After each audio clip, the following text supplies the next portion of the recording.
Hey everybody, it's Matt here, and today I have got the Fujoka USB-C Hub Pro. This one was sent to me as a free sample to do an unboxing and also a demonstration of how it all works and the features and so on, so just that you should be aware of that. But in any case, it is something I've been on the lookout for anyway, because I use a MacBook Pro and it has very limited connectivity. It has 4 Thunderbolt over USB-C ports and that's it, on a headphone port. Now obviously that's a decent amount of connectivity, but it means you need to carry adapters for like everything. I don't really like carrying a whole bunch of adapters around. So a hub like this one should actually help reduce the number of adapters that I need to, hopefully, just this one. Let's whip this one out of the box and have a closer look at it. These are from Fujoka, and they are a 10-in-1 USB-C hub. The user manual suggests that they are pretty compatible. Like it even talks about going all the way back to Windows XP for compatibility. I'd love to know if anyone running Windows XP actually has USB-C to try it on, or even Vista with USB-C for that matter. So underneath all of that is the hub itself. It has a whole bunch of connectivity. Obviously we've got USB-C at this end for plugging it into our device. Here on this side, we have a pass-through power port. Now that is important. According to the manual, this pass-through power port only provides power. We have HDMI, which according to the manual supports up to 4K. We have 2 USB-A ports on this side that are USB 2, so you can use them for your slower things like a mouse or a keyboard receiver, that sort of thing. On the end, we have a RJ45 port for gigabit Ethernet, and then on the other side, we have a USB-C port, which supports USB 3 over USB-C, and then 2 USB 3 USB type A ports. Then we also have here an SD card reader and a micro SD card reader. Now according to the manual, you can only use one of these readers at a time. You can't use them both simultaneously. In the manual, we've got a full breakdown of like speeds and all that sort of thing. So everything on that side here that has those SD card readers and the USB 3 ports, that all runs at USB 3 speeds of 5 gigabits per second. It is a little confusing on here. We do have our USB-A 2.0 ports that are also listed as being 5 gigabits per second. They shouldn't be USB-A 2 ports if they're running at USB 3. I think that might be a typo in the manual. So I would not expect these two over here that say they're USB 2 to be faster than USB 2.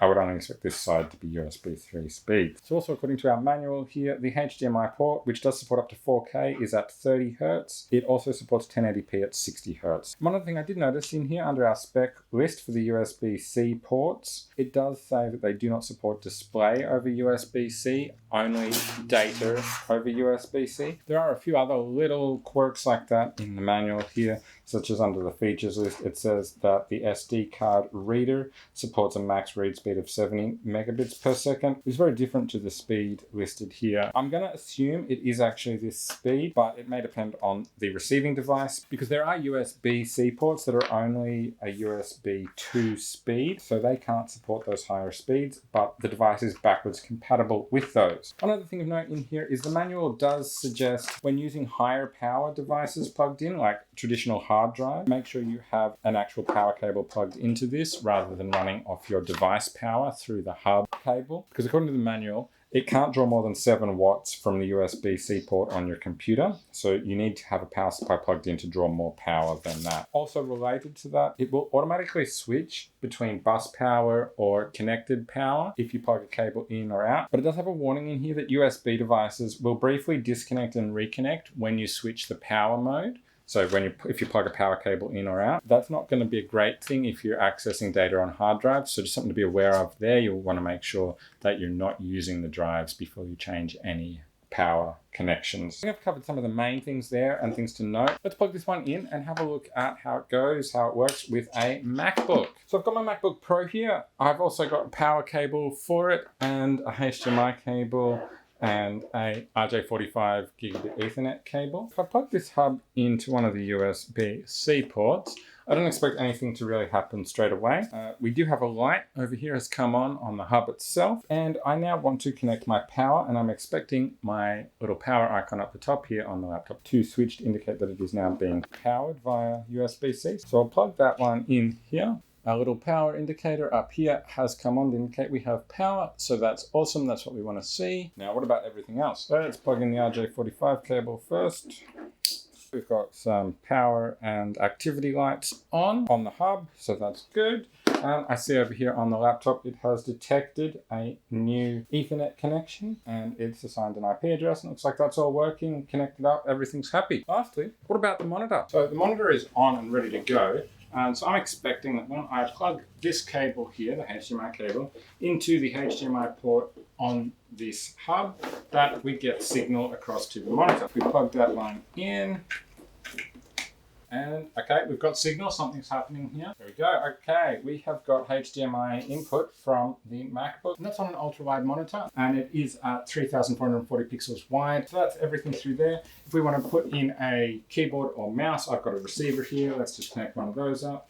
I expect that'll just work without a, yep, there we go. My mouse is there. I don't know if you can see it floating around on the screen here. There we go, guys. That is the Cuasoo USB-C Pro hub from Fujoka, and everything seemed to just work normally with a MacBook with no extra setup or configuration or anything like that. Just plug and play. So that is really awesome. It makes this really super easy to use. And the color conveniently is the right color to match my space gray MacBook. So that's awesome too. But one of the other things I did notice is this plug locks into the USB-C port in my MacBook really nicely. I find a lot of USB plugs actually don't, and they can be really loose. This one locks in really well and is quite solid, which is important when you're running a lot of things through a hub like this, because you don't want to be bumping it in and out all the time accidentally. I reckon this one is perfect for traveling. It's not particularly big. The hub itself comes in at about 5 3/16 of an inch long, which in an easier measurement is 131 millimeters long. In width, it's 1 5/8, and that is about 40 millimeters. In thickness, which is really not very thick at all, it is just barely over half an inch thick, or about 13 millimeters. So really very small. The cable doesn't add a lot of length to it. The cable doesn't add much to it. It's only just a little bit longer than the adapter itself. So that is really nice and small. It's light, matches my laptop, locks in well with any modern laptop that has a lot more limited connectivity and really focuses on those USB-C ports. Just makes it a lot easier to be able to connect anything wherever you are. So I hope you found this video helpful. For more information and pricing on these guys, check out the affiliate links down in the description. And of course, give this video the thumbs up and subscribe to my channel for more videos like this from me. Have an awesome day, guys, and I'll catch you next time. Bye for now.